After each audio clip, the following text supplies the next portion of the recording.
Hola, soy Lara Corrochano, psicóloga, coach y actriz, y vengo a contarte algo, que próximamente del 21 al 25 de octubre estaré en Valencia, en la Escuela Escalante, impartiendo un maravilloso curso que para mí es todo un sueño.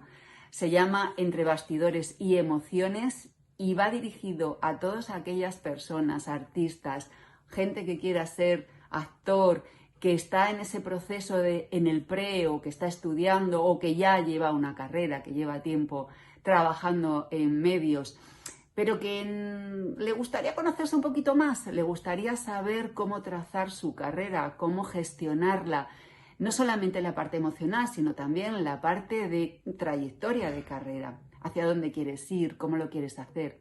Toda esta parte que es emprendimiento puro y duro y que a mí tanto me gusta.